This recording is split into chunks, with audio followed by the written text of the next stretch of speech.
Lo voy a presentar brevemente, un hombre de una gran actuación. Es licenciado en Economía de la Universidad Nacional de La Plata y es Master of Arts in Economics de la célebre Universidad de Chicago. En la actividad privada fue gerente de Administración y Planeamiento en Cartocor, una sociedad anónima del grupo Arcor, y en Grafa, sociedad anónima del grupo Bungibor. Fue también consultor senior en planeamiento estratégico con Orlando Ferreres y en Bunge Internacional de San Pablo, Brasil. En su actividad pública fue consultor en las Secretarías de Comunicaciones de la Nación, en la Secretaría de Comercio de la Nación y en la Agregaduría Económica de Argentina en Italia. Hoy es consultor independiente en cadenas de valor y finanzas corporativas y además un hombre del que esperamos una exposición que nos ilumine sobre la economía digital y el compromiso fiscal. Así que, Oscar, gracias por tu venida y el micrófono es todo tuyo.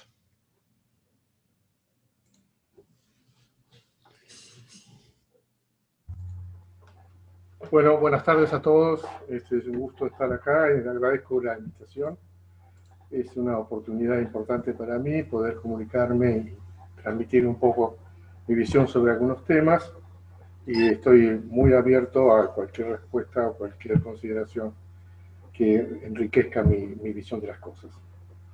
Traje una presentación. La idea de la presentación es que la podamos compartir después, con lo cual no es necesario digamos, cualquier detalle de pérdida, después la pueden ver completa. Y entonces yo voy a empezar haciendo, voy a compartir la pantalla.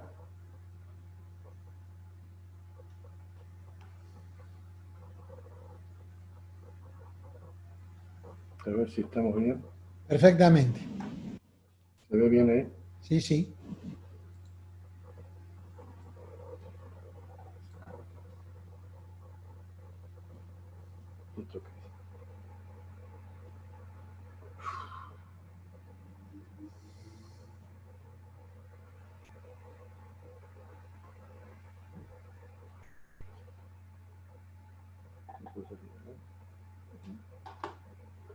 Ahí estoy. Bueno, estoy tratando de ponerlo en pantalla completa y no puedo hacerlo, me parece. Bueno, no importa. A ver, ahí estamos mejor. Sí. Bueno, en principio me quiero presentar. Digamos, yo tengo como un proyecto de muchos años que es la construcción de un centro también de análisis sobre la organización económica, y básicamente quería aprovechar estos primeros 2 slides para contarles un poquito de qué se trata. Acá tengo una definición de lo que es agregar valor. La forma y lo importante de esta definición es que incorpora el valor para la comunidad al mismo tiempo que el valor individual, y que cualquier gesto que genera una situación que mejora la situación de alguna persona es una agregación de valor. Salimos del concepto de que el valor es un concepto puramente económico. La arquitectura del valor es justamente construir un ambiente en el cual se facilite la creación de valor. La historia central, termino con estos 2 slides que son los slides donde me cuento un poco. La historia central es la siguiente. Esta es una versión del famoso dilema del prisionero, que cuenta el problema, digamos, de organizarse en una comunidad, y es un modelo muy sencillo donde los participantes de la comunidad tenían la opción de hacer tareas productivas o fabricar armas y luego intercambiar.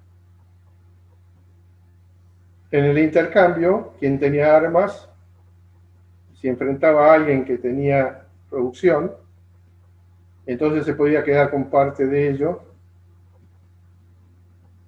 y dejarle a lo suficiente para sobrevivir. Con ese modelo, la solución es que todo el mundo quiso tener armas.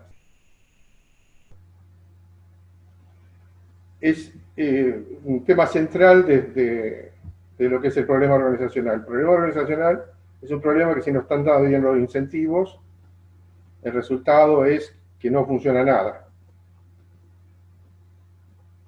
Después, ¿cómo se resuelve ese problema? La resolución del problema es simplemente con transparencia. Si cada uno de los players sabe lo que está haciendo otro, entonces puede controlar que el otro no está haciendo armas, con lo cual puede dedicarse a ser productivo. Y es más aún todavía, hay un paso que es el momento, y esta es la solución del famoso dilema del prisionero, en que en tu decisión, de tu acción, sabes que estás influyendo en la decisión de los demás. Que los que deciden en tu contexto van a tomar tu decisión como una señal. Cuando vos lográs ese componente de conciencia, entonces la solución óptima llega. Esta sería la visión así medio abstracta de lo que es el espíritu de esta idea de ABA. Bueno, terminamos con los avisos parroquiales. Ahora lo que queremos hacer es entrar en el tema. El tema es la evolución de la digitalización y dentro de esa cómo el sistema fiscal acompaña y cómo el sistema fiscal se sostiene. Para encarar el tema lo hago, como siempre lo hago cuando hacemos análisis estratégico en cualquier actividad, tomando tres dimensiones de la película. Una primera dimensión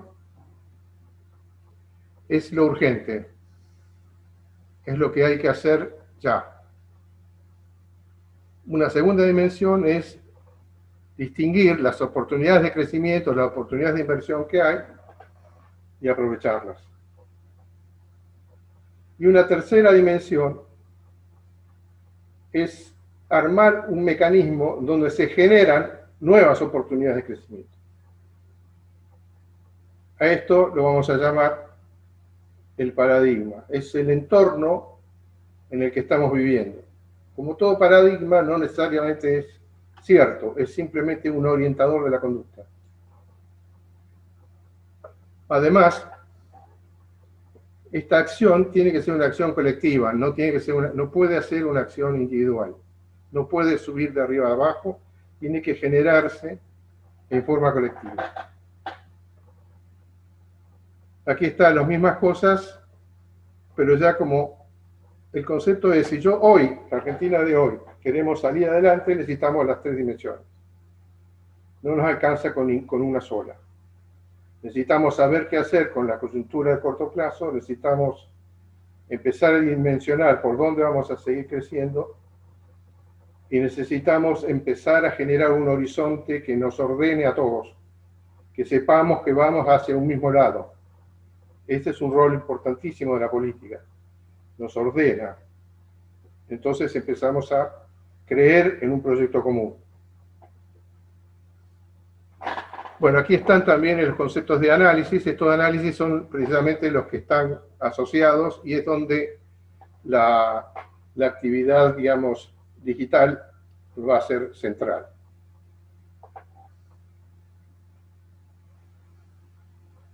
En el corto plazo, todo lo que podemos hacer, en realidad siempre es cada uno de nosotros tiene su propia visión y no hay una sola forma, no hay, lo que yo puedo poner es una, pero cada uno de nosotros debería estar y debería sentirse de alguna manera convocado a pensar cuáles son las soluciones de corto plazo. En principio lo que parece urgente es, nosotros tenemos un problema de que la red no llega suficientemente a ciertos sectores y estamos ahora todos con una actividad económica muy dependiente de la red. Ahí debemos concentrarnos en cómo funciona la red, y en eso estamos trabajando, se nota. Digo yo, el gobierno está trabajando. Es muy importante separar la red como mecanismo de transmisión de información de sus contenidos. Eso ya lo hemos hecho en algunos esquemas racionales que vivimos en la Argentina, por ejemplo, en la organización del sistema eléctrico, lo que es la distribución de la electricidad se ponía independientemente de las partes que compran y venden. Entonces, la red tiene una sola función, que es proveer la transmisión y la comunicación, y tiene que cobrarse como un peaje, no tiene que intermediarnos, no es un comprador y vendedor, tiene que cobrar un peaje y con ese peaje financiar el crecimiento. Eso me parece que es razonable y en eso hay que tomar cartas en el asunto, porque la extensión de la red hoy es clave para el resultado de corto plazo de la Argentina. Corto plazo me digo un año, ¿no? Un año y medio. Por lo menos orientar. Bueno, hay un montón de otras versiones que yo puse algunas, no vale la pena seguir con ellas. Hay una redefinición de todos los sectores que va a haber hacia el futuro, porque la misma pandemia se instala y cambia estructuralmente un montón de cosas. Es muy importante que los sectores sepan enseguida los cambios, que no esperen a tener una crisis financiera. Si llegamos a la crisis financiera, nos va a resultar mucho más difícil salir. Por ejemplo, en el caso del transporte, deberíamos hacer una conversión sistemática de transporte de personas a transporte de carga. Por ejemplo, es un ejemplo. O sea, nosotros vamos a ir a un modelo en donde vamos a mover mucha más mercadería que personas. Entonces hay que pensar el transporte en ese sentido. Lo mismo que la urbanización la vamos a ir extendiendo fuera de las ciudades. Y entonces hay que pensar un proceso organizativo, de urbanización. Bueno, y otras cosas. Sobre ese tema hay mucho para decir y para pensar, y es necesario que estemos todos atentos. A mí se van ocurriendo algunas cosas y las puse en la reunión. El segundo componente es reeditar el crecimiento, que es aprovechar las cosas que hoy puedo hacer y tomar decisiones de inversión. Normalmente el modelo clásico para reeditar el crecimiento es apoyarse en lo que tengo. Entonces yo agarro los sectores sobre los cuales tengo la demanda relativamente asegurada, que son los sectores que van a funcionar porque tienen la demanda, y otros sectores que tienen que ir recreándose y que normalmente se recrean a partir de los sectores troncales. Hay sectores troncales que tienen demanda asegurada, y otros sectores troncales que maneja el Estado, cuya demanda la asegura el Estado. La estrategia del Estado impone un proceso de demanda en esos sectores. Eso también, por ejemplo, obviamente un complejo industrial para la defensa, por ejemplo, es algo que tiene que estar, que va a estar ahí, que el Estado lo va a decidir, y eso genera una cantidad importante de demanda asegurada que después se puede extender hacia otros sectores. El desarrollo inducido se hace downstream o upstream, como dijimos, y en general lo que se hace es trabajar sobre proveerle servicios a este sector que después se pueden extender a otros lados, o proveerle insumos a este sector que se pueden extender a otros sectores. Y ese es el camino del crecimiento. Uno lo puede dibujar al crecimiento con bastante nitidez. Pero apoyarse en lo que tenemos es clave. Empezar a trabajar algo que no se sustenta o que se va a sustentar dentro de mucho tiempo es complejo. O sea, nos hace más lento el crecimiento, y si es más lento el crecimiento, es más difícil que lleguemos, digamos. Sin una crisis grande, ¿no? Estamos en una crisis muy grande. Bueno, dentro de reeditar el crecimiento, la Internet tiene un rol fundamental prácticamente en todas las componentes tanto del proceso de información como de lo que sería la facilitación de los procesos.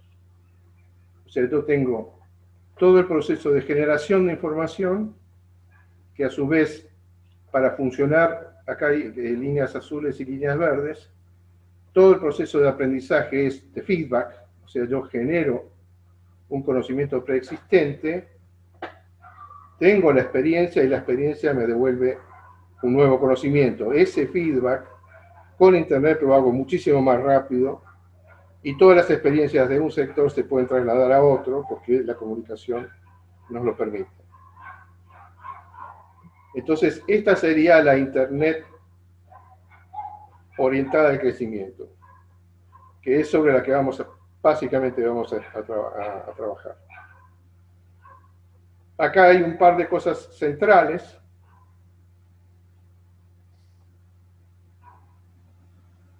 Que creo que estamos trabajando en ese sentido, que en el corto plazo la presencia de Internet es un monopolio, y es un monopolio basado en que la magnitud óptima, el tamaño óptimo de estos sectores es infinito, porque el costo de la reproducción es cero. Entonces tenés un sector que va a tender a crecer y a concentrar el crecimiento espontáneamente.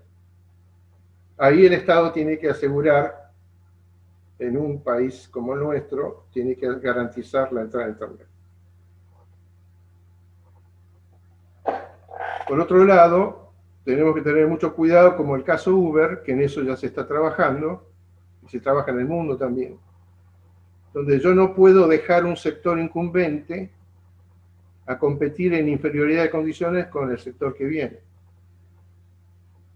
Yo debería hacer una gestión política inmediata para evitar ese tema, porque si no, el crecimiento inicial del nuevo sector es a costas de la pérdida del otro. Entonces, este es otro tema que hay que tener también una presencia del Estado clave para garantizar la operación. Esto está pasando ahora en California, creo, en donde ya le están pidiendo a Uber que, de alguna manera, establezca una relación de dependencia con los empleados que utiliza. O sea, que por lo menos que se equiparen. Si yo tengo un taxista que trabaja con una modalidad mucho más cara que esta, tengo que equiparar a los dos, subir el precio de uno y bajar el del otro. Bueno, acá hay un listadito de las distintas componentes del comercio electrónico, lo puse como para que sea completo el informe. No necesariamente tenemos que pasar por todos ellos, descarto que hoy lo conocemos bastante. Y acá están las empresas, todas abiertas por los distintos componentes. Cuando hablamos de la política tributaria hacia el futuro, lo que nosotros notamos es que nuestra Argentina tiene una presión tributaria medida por recaudación sobre el PBI equivalente al promedio de los que hemos traído acá, que tiene una componente de indirectos muy superior a la media y que tiene una componente de directos muy inferior a la media. Esto ya lo hemos dicho y lo hemos visto varias veces.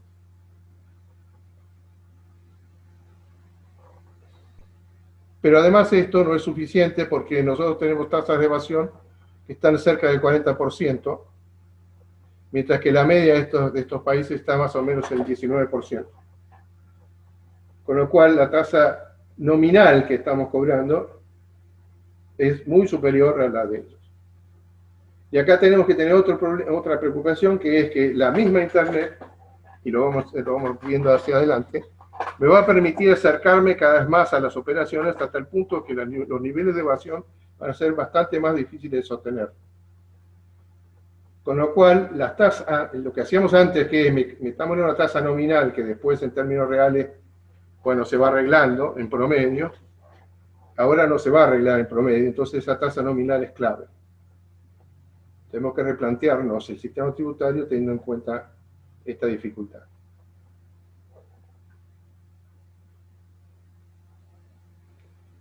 ¿Cuál es el tratamiento general, tributario general, que se tiene sobre estas operaciones?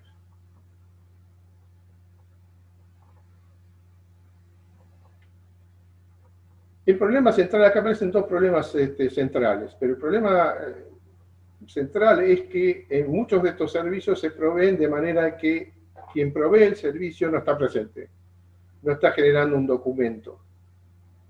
Con lo cual lo que está haciendo, ya lo han hecho, ya lo hemos hecho nosotros también, nosotros en el 17 cambiamos este esquema, y lo que hicimos es ponernos a cobrar directamente en el usuario final. Esta es la visión general en el caso de IVA. O sea, y aún lo hacemos a agente de retención a quien hace el pago, como es el caso de los bancos y las tarjetas de crédito. Este tema es el tema central del tratamiento tributario. Cada uno de los países lo fue armando de su manera, pero básicamente necesita un cambio de visión, porque en el caso de las plataformas en general, la ausencia del proveedor localmente hace que tengamos que cambiar la definición y concentrarnos en la participación del gasto, ¿no? De quien está haciendo el consumo. En el caso de ganancias no hicimos el cambio, pero sin embargo, y viene este concepto de que nosotros, el impuesto nuestro grava a la renta global, o sea, al argentino lo grava por su renta global, y a quienes no son residentes lo grava por aquella parte de la renta de fuente argentina. Eso no cambió nada, esto es lo que siempre se ha hecho.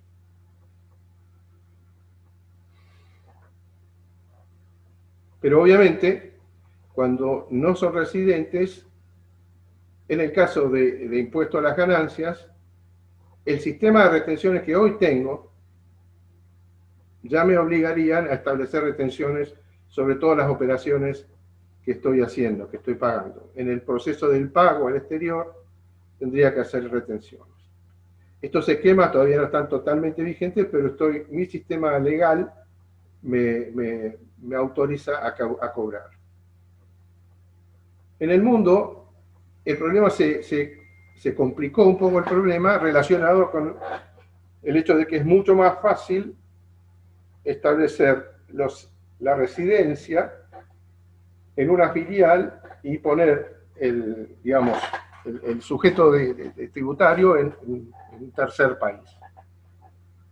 Bueno, eso es el problema que está generando dificultades a nivel mundial, porque lo facilita. Entonces, lo que ocurre es que han creado un esquema que se llama un esquema, digamos, de profit shifting, que sería, me va escapando el beneficio, y ojo que es un beneficio, es un problema que ya existía antes, lo que pasa es que ahora se facilita porque prácticamente se hace mucho más ubicua la actividad, la puedo poner donde quiera.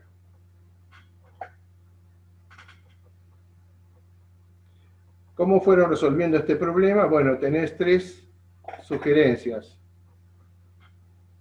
Una sugerencia del FMI y una sugerencia de la OCDE y la de la Unión Europea. En realidad, en todos los casos están prácticamente orientados a las mismas cosas. Están buscando algún mecanismo que permita separar el concepto de fuente, salir del concepto de fuente y quedarse con un concepto, digamos, de cantidad de usuarios, por ejemplo, que me permiten, digamos, que la cantidad de usuarios que hay en un determinado país empieza a ser un factor relevante para definir en dónde se genera ese valor y qué parte, en dónde esa renta está grabada.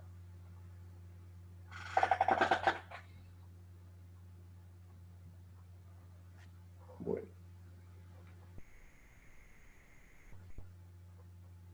La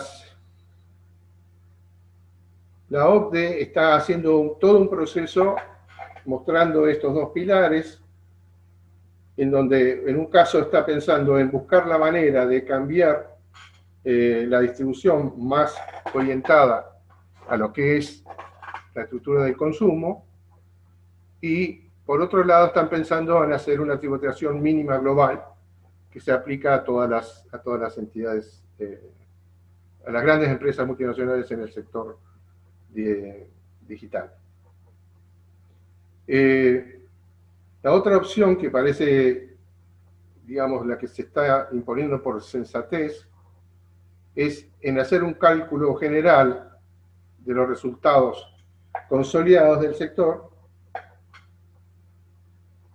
que a su vez se va a repartir, esa base imponible, se va a repartir con un criterio entre los países que participan de la actividad.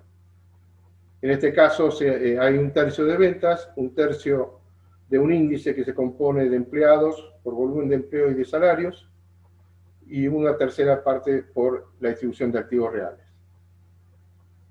Esto, el modelo es el modelo que permite que cada país defina la tasa, o sea, lo que se reparte es la base, y cada país decide cuál es la tasa sobre esa base.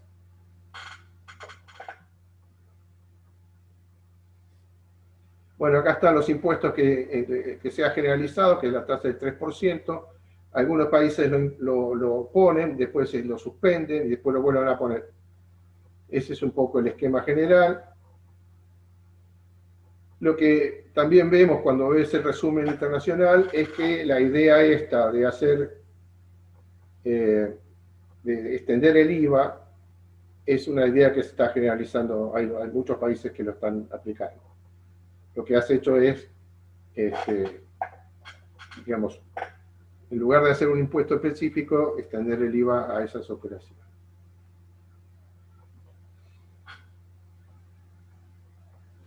En conclusión, hay un tema a mediano plazo, está la economía colaborativa, y están ya, digamos, evaluando cómo podemos grabar esta actividad. Por lo pronto, la actividad todavía no es muy grande. La actividad de la economía colaborativa es la economía en la que por ejemplo, dos personas acuerdan el uso de un departamento, yo me voy de vacaciones y vos usás el mío, o acuerdan el uso de un auto, mientras yo lo tengo estacionado lo usás vos. Ese tipo de cosas son operaciones que están hablando ahora, que se llaman economía colaborativa, que son aprovechamientos de ciertos recursos entre varios consumidores. Lo único que empieza a tener alguna dimensión relevante es el tema de los veraneos y los departamentos en los veraneos, y ahí está la aplicación de impositiva. Finalmente es extender el mismo régimen que tenés para las otras actividades, se extiende a estas actividades. De todas maneras, hay un concepto de fondo, que sería un poco la conclusión de esto, es que a medida que vamos haciendo más y más actividades a través de Internet, en realidad es imposible moverse en Internet sin dejar trazos. Con lo cual, en general, va a ser muy trazable la operación que se haga a través de Internet. Y con una administración tributaria que ingrese, y con ciertos requerimientos, el sistema tributario puede ser al revés, puede ser muy puntual, puede llegar a grabar las operaciones en circunstancias específicas que pueda resultar interesante grabar. Esa sería un poco la visión general. En la tercera parte tenemos que hay un esquema. La Internet está cambiando estructuralmente la economía. Esto que está acá es la estructura de organización de una empresa. Tenemos siempre las tres componentes de la actividad económica, y además tenemos distintos niveles de concreción de la tarea. Cuando yo todavía no sé nada, estoy estudiando al cliente, estoy estudiando la oportunidad de trabajo, estoy en este rango, ¿no? El rango potencial. A medida que voy avanzando, hago negociaciones, después establezco la documentación que establece, por ejemplo, las facturas o las órdenes de compra, y eso después genera una transferencia, y después existe una economía de la conformidad, donde vos reevalúas tu proceso para ver si el cliente hace una encuesta de satisfacción del cliente. Vos necesitas un feedback del cliente para a rearmar el circuito. Este es el modelo clásico. Está puesto así, obviamente el clásico Supply Chain Management y el consumer, y la relación del management de la relación con el consumidor, son las dos componentes que establecían la relación. Esto lo fuimos viviendo, diría yo, en mi época, ¿no? En la época que yo trabajaba en las empresas, este era el tema central, era centrarnos dentro de la empresa y buscar la manera de ir perfeccionando mi relación con los clientes y mi relación con mis proveedores y el conocimiento. Si esto hubiera seguido, hubiéramos ido a este modelo, que de hecho es el modelo que estábamos pensando, donde cada una de las entidades tiene una interrelación limitada a un conjunto de entidades que son las que interactúan directamente con él. Ya en la época que nosotros trabajábamos, cuando nosotros éramos proveedores de insumos, ya tenés un problema porque tu comprador tiene un mercado allá adelante que le está estableciendo los límites a su funcionamiento y que vos no lo estás anticipando porque vos le preguntás a él. Entonces, eso hace que se produzcan ciertos compartimentos entre cada uno de estos y el que sigue. O sea, entre este CRM y este hay una distancia. Entonces, ¿cuál es la realidad? La realidad es que el proceso va a busca un mecanismo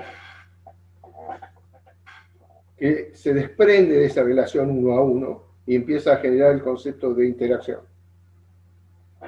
Por ejemplo, este es un ejemplo de cómo funciona la evolución de la organización, donde arrancamos del comercio, acá está dibujadito entre dos que comercian, la economía internacional, donde hay un centro que le vende a todos, la economía multinacional, donde yo me instalo en cada uno de esos centros y le vendo, soy dueño, y la economía global, en donde se separa las comunidades productivas de las comunidades que hacen la gobernanza del sector.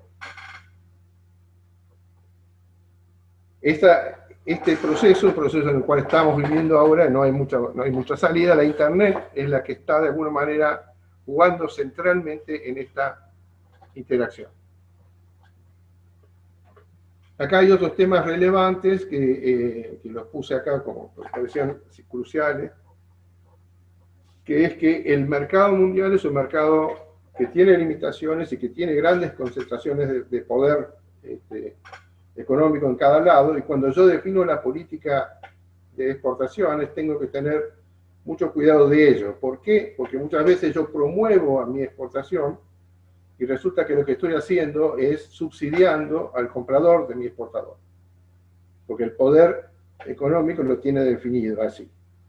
Entonces, en este caso, y en este y otros, es crucial que yo también evalúe la potencia de mis cadenas de distribución, cuando estoy hablando de exportación. Es un ejemplo que es válido también para este tipo de cosas, porque este modelo hacía que se concentrara el conocimiento y la gestión acá arriba, y vos te convertías en una unidad productiva que les pregunta a todos a ellos. Entonces, ¿a dónde vamos? Vamos a que toda la economía tenga esta estructura y que cada uno se va especializando en las distintas componentes de esta misma estructura. Esta es la visión que tengo. Es la economía a la que se va. Paso un poquito por el tema Bitcoin. Son dos dimensiones centrales de la digitalización que sigue. Uno es el esquema del blockchain y el otro es el esquema de la inteligencia artificial. El blockchain tiene una dimensión que es la creación de monedas, que es donde yo creo que es necesariamente menos útil. Creo que hay un espacio de contradicción entre lo que sea políticas monetarias del mundo y la posibilidad de hacer bitcoins. De hecho, quisieron sacar Libra y tuvieron algunos problemas políticos para implementarlos. Y además, por otro lado, el valor de Bitcoin es una cosa que no está garantizada. Lo único que está garantizado es que si existe una demanda por el Bitcoin, progresivamente va a valer cada vez más porque la escasez de la moneda está asegurada. O sea, está asegurado que no vamos a emitir. Pero nada más que eso, si mañana si la dejan de demandar, la pérdida de valor puede ser cualquiera. De hecho, también ocurrió, ¿no?, que alguna interferencia de China ha hecho bajar brutalmente el precio de las Bitcoin. Pero, entonces, en realidad lo que está pasando entonces, para resumir un poco la visión a mediano plazo, es que estamos concentrando muy sistemáticamente todo el funcionamiento de Internet. Este es un tema que lo estamos viviendo todos todo el tiempo. Desde mi punto de vista, mis evaluaciones que hice sobre el tema de Artificial Intelligence no lo veo como una amenaza dramática.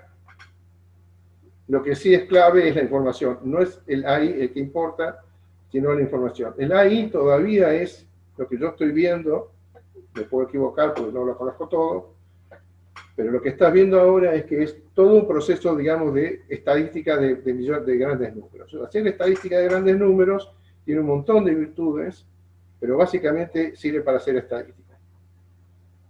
Pero no voy a generar es decir, la palabra machine learning es una palabra sobredimensionada a mi criterio. Pero ¿qué es lo que ocurre? Mientras estamos haciendo esta concentración, existe la opción,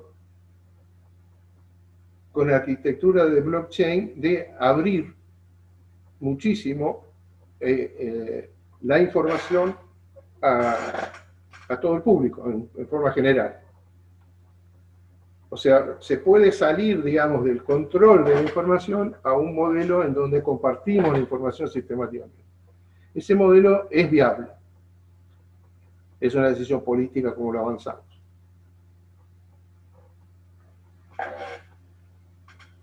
Bueno, ya tengo la conclusión final, sería un poco jugar a definir el paradigma. Y el paradigma que me parece razonable o que es interesante o que vale la pena plantearse es ir pasando de una economía donde lo que hacemos es instrumentar el control de los recursos y de las personas en combinación entre el Estado y el sector privado. Porque de hecho en Argentina, en el futuro, digamos en el pasado del crecimiento de la riqueza, nunca dejó de estar el Estado, también estuvo el Estado en el desarrollo de toda la Internet, también estuvo el Estado en el desarrollo de los principales operadores del sector. Siempre ha sido una combinación entre acción estatal y acción privada. Eso es otro elemento central. Es la economía concentrada en el control. Esa economía puede pasar a otro paradigma, sería el paradigma de la participación. Esta sería la idea que vale la pena para mí plantear. Que es la idea de que lo que tiene que asegurar el Estado es que la gente encuentre las posibilidades de desarrollo, que pueda hacer lo que le parece que puede hacer. O sea, generar un mecanismo así de permeabilidad y de transparencia. Esto es el modelo y ahí termina, porque esto es un paradigma, como paradigma es eso, es abstracto y es místico. De todas maneras, es un orientador. Si yo la acción la oriento para generar nuevamente controles centralizados sobre algunas actividades, es muy probable, bueno, lo que yo creo que ocurre en la economía esta, te lo voy a poner por acá. Primero, mientras el conocimiento estaba de alguna manera concentrado, estos esquemas de control funcionan. También ha pasado, fin de la presentación. También ha pasado con el desarrollo de China y de todo. La clave es asimilar un conocimiento que ya existía y proveer a un mundo muy receptivo. En ese escenario, los esquemas de control funcionan. Hoy el mundo no es receptivo, no tiene tamaño, y entonces no va a haber posibilidades, va a haber conflicto asociado a tratar de mantener un esquema de control. No solo va a haber eso, sino que va a haber pérdidas como las que ya estamos viviendo en Argentina, pérdidas muy grandes porque tenemos un porcentaje muy elevado del tiempo de las personas que se invierte en retener el control o en ganar control. Y mientras, todo eso son actividades no productivas. Entonces habría un espacio para mejorar la eficacia obvio que la apertura de la participación es localizada, es dentro de un país o dentro de un área, no es universal, ¿no? Ese juego universal no, pero sí generar un grado de asimilación de las iniciativas, que mi sistema sea capaz de asimilar las iniciativas. Ese es el esquema y ahí termina mi presentación.